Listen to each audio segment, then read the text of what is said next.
Welcome to another Bossway video. This is a Range Rover Sport that we've got as a courtesy car, which is going back to the rental firm, and we need to give it a good wash inside and out to make sure that it goes back in the condition that we've received it in. Right at the end of this video, once it's all been cleaned, we'll actually see there's some marks on the paint, so we have to make sure that we correct that before it goes back to the hire firm to make sure we don't get any charges. Obviously it's a good idea to make sure that it goes back clean inside and out, because if we'd sent it back to the hire firm in this condition, which isn't absolutely thick of mud but it is a dirty car, if they'd found some scratches underneath once they'd washed the car at their end, then they can bill us for any marks or scratches.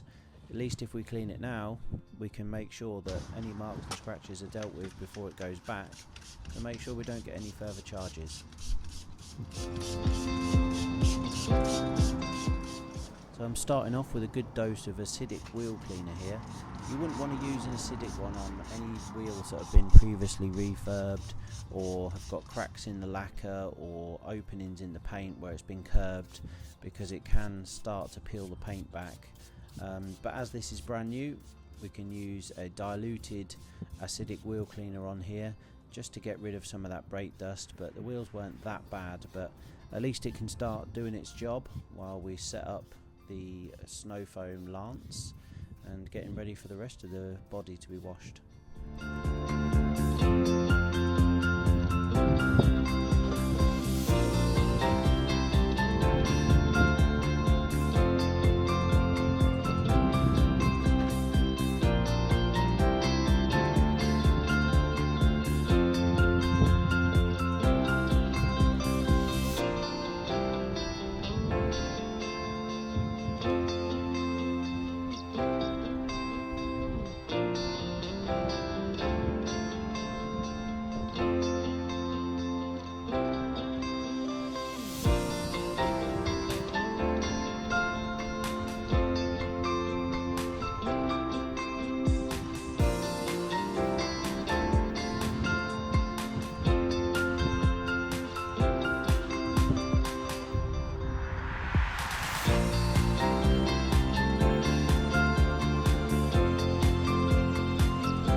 So I've set up the snow foam in the gun here.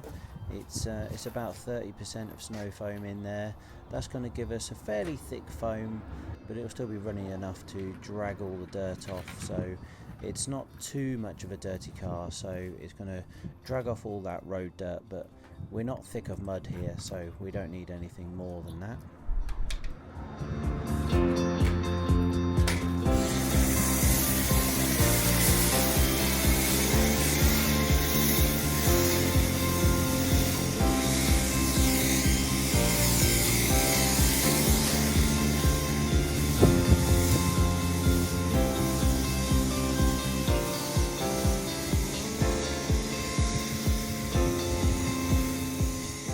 I like to go around the car and get a good first layer on there, and then use the rest of the bottle up going around it all again. So we'll use a third or half a bottle just to do like a bit of a thin base layer over it all, and then we'll go over it again and thicken it all up with the rest of the bottle and the rest of the snow foam, because you might as well use the whole lot up. So yeah, get right in them wheel arches, all them wheels, all the tyres, everything. Give a real thick layer. So that's the first layer we've got on there. Now I'm going to go back round the car and use up whatever else I've got in that bottle just to thicken it all off. The idea of the snow foam is it drags all the muck off before you do a contact wash, so that's going to be loosening up the first sort of the base layer of dirt on there, hopefully get some of it so it's all dripping off onto the floor. Then we'll go round with the jet wash and just rinse it all off as well, so we're going to get most of the loose dirt off. before we do any sort of contact wash.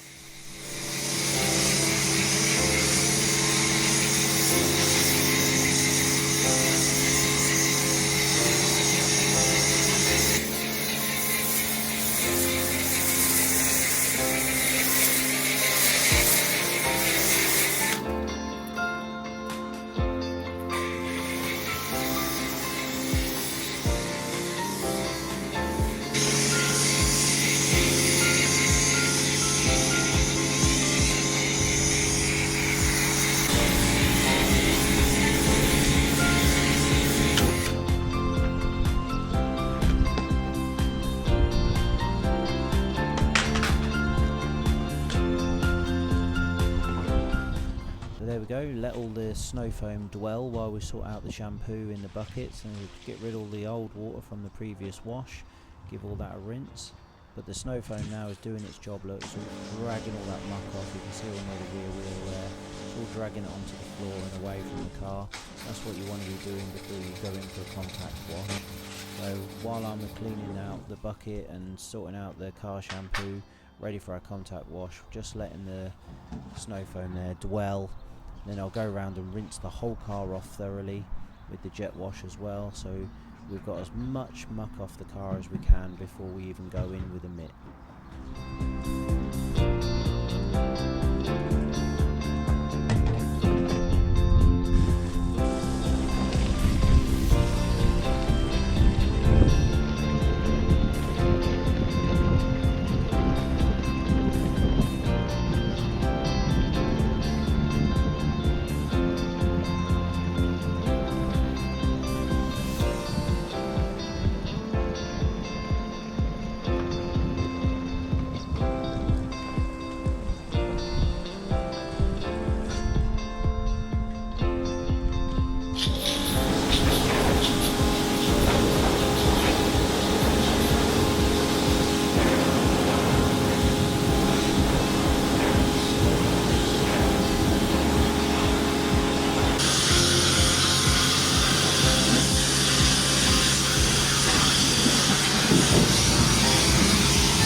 So it's rinse time. I didn't want to leave it on too long.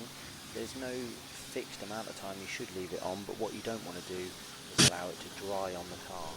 So obviously it is a cold day, it's about 4 degrees, but the front of the car is in the sun, so we want to make sure that we get around the car and make sure that that part doesn't all dry onto the paint. So like I say, there's no fixed amount of time you need to leave it on for, but you can see and judge by the weather and how it's on the car how soon you need to be jet washing it all back off. I am paying particular attention to the wheels as well, because I'm mindful that we've had the wheel acid on for a little bit of time now. So yeah, give all that a thorough rinse as well and get it all back off the wheels, and hopefully it's taken all of the brake dust with it.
contact wash time. So obviously we've had the snow foam, we've done the rinse, the wheels have had the wheel acid on and rinsed off as well. So we've got rid of the first load of muck off the car. There is still going to be stuff on there, like I say, it's not been absolutely filthy, but there's still going to be road dirt on there. But what I tend to do is go around the car on like the top half, which is the least dirty, and then go round again and do all the bottoms. Now loads of people will be saying, oh, you've got to use the 2-bucket method and stuff like that. Yeah, I get the 2-bucket method, but one, this is a hire car, and two, it's not that dirty. And that is a nice little Autoglym microfiber mitt on there that we're using both sides. But yeah, in general, this is a quick wash. We're going to be going round mainly the top. I try and avoid the bottoms of the doors and the rear bumper behind the rear tyres on this first sort of wash, because they are the dirtiest parts. If you want to do the bonnet and the top half of the car first, and then I go round, and as you go round, obviously the water's getting dirtier and dirtier, but I'm making sure I'm rinsing the mitt regularly, making sure that I'm not smearing too much muck all over the car. But yeah, in general, go round once, top half, then do this bottom half the second time, and you won't be smudging too much of that muck into the paint.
Going in for another rinse. So we've done the top half of the car now, so just making sure we're getting rid of all the mud and stuff off there, off the top half, and also mindful that we don't want anything drying on the car, so just keeping the car wet all the way around really. So giving it another thorough rinse, and getting rid of anything that I can see with the jet wash first before we go in for that sort of bottom half, the dirtiest part of the car with my mitt.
There we go, we're going in for the contact wash on the bottom half of the car now, the dirtiest part, but as you can see the car is looking pretty clean already. We've done plenty of rinses, it's had all the snow foam on there, so it's not that mucky.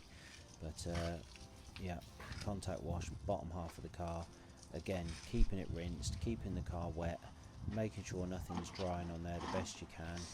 And yeah, it's starting to come along now, isn't it? You can see the gleam already.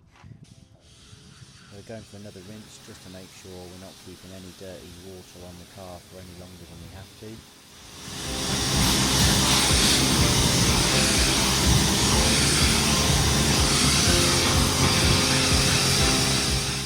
As I walk around the car, you'll see that I keep the car wet. So even though I'm going to walk around the car now, I keep the jet wash on and keep all of it wet just to make sure that nothing's drying out. And the front of the car would be the worst place for drying out here, obviously, because it's in the sun, but that's why I'm just going round and making sure that I keep the jet wash on, and any water coming out of it I might as well just keep it on the car, keep the car wet, making sure none of these dirty suds are drying on the paint before we get round to drying the stage.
What I'm going around with here is a rinse aid, so you spray it all over the car and then you go around a few minutes later and jet wash it off, and what it does, it repels the water off the paint to help with the drying stage.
got two drying towels here. We've got a grey one, which is an older one, and a yellow one. The grey one doesn't seem to absorb so much water as it used to, so what we do is go over it with the grey to get a majority of it off, and then do a final pass with the yellow.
boot full of stuff here, a buggy and a few bits of shopping, so empty that out before we need to give it a good hoover.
now it's all had a good hoover, what I've actually got here is like a waterless car wash spray, and I just go over a few of the plastics around the edge of the doors and anything with that, all the door sills and anything really. It smells nice, it gives a nice finish. It's not like a silicone horrible really glossy wet finish, but yeah, it's like a one-stop shop really, and I really like it for these things where the car's actually quite clean. You just want to give it a little buff up.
Coming back with a fresh cloth to do all over the steering wheel and the dash, etc. So just, it's not dirty, it's just a little bit dusty, so it doesn't need too much, just a quick wipe over.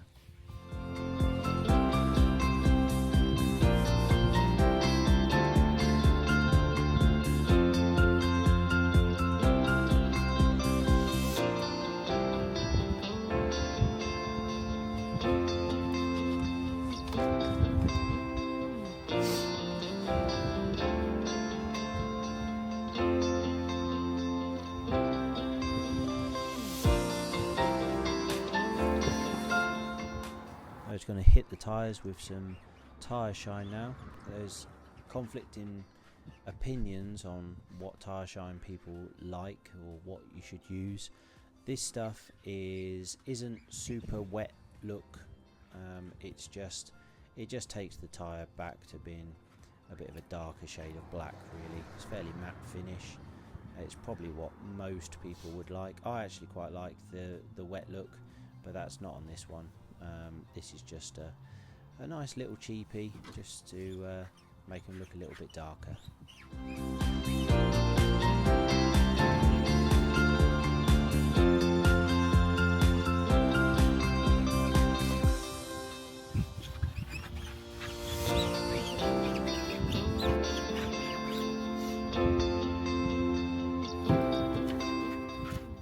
See how well the car's coming on now. Nice and glossy there, look. No watermarks. It all looks really smart. Bit of tyre shine on there. Looking really, really good.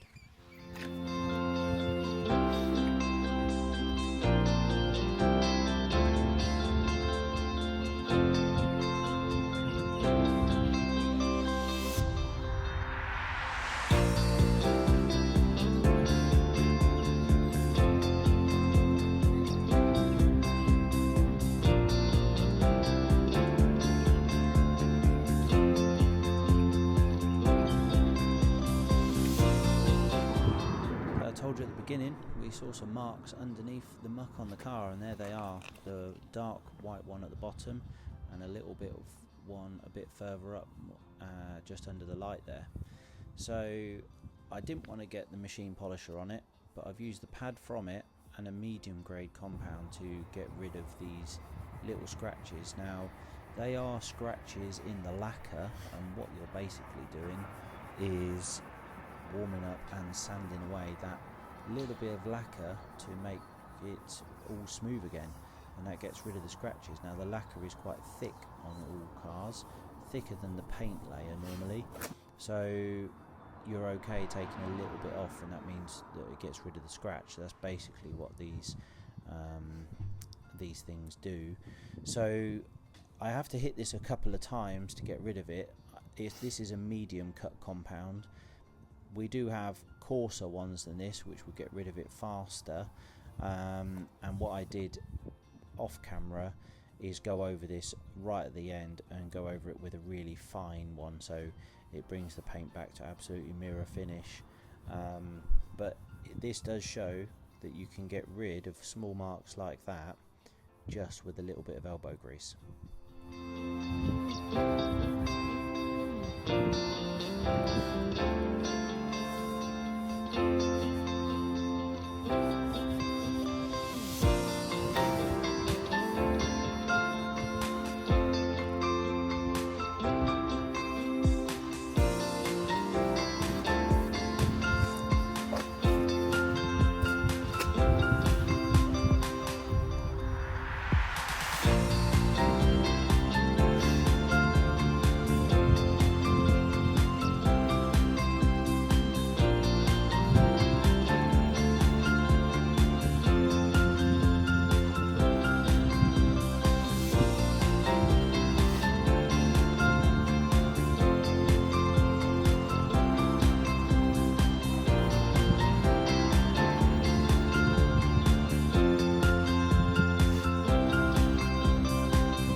Bit of compound between the bumper and the headlight there, and it's a bit of a giveaway when you've got a white bit of compound between it all. So there's only one quick way of getting rid of it, and that is to jet wash it out.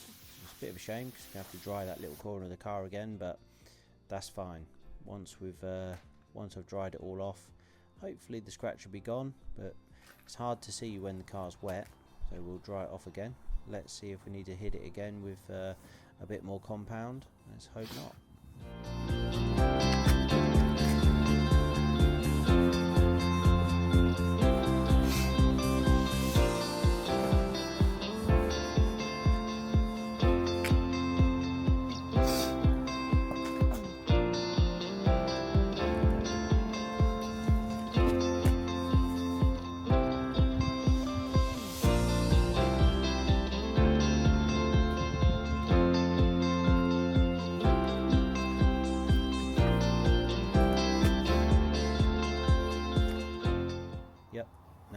dry, you can still see a little bit.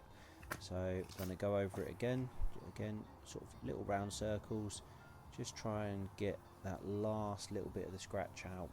It's really not obvious now, so I think if you didn't know it was there before, you probably wouldn't see it now, but don't want to take any chances for the sake of another couple of minutes. So I'll go over it again and then give it a final wipe, and then it's gone.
See, the scratch has gone, but there's a small haze there, so what I actually do off camera is just go over with a very fine compound just to make that a mirror finish, so you'd never know it had been buffed off before.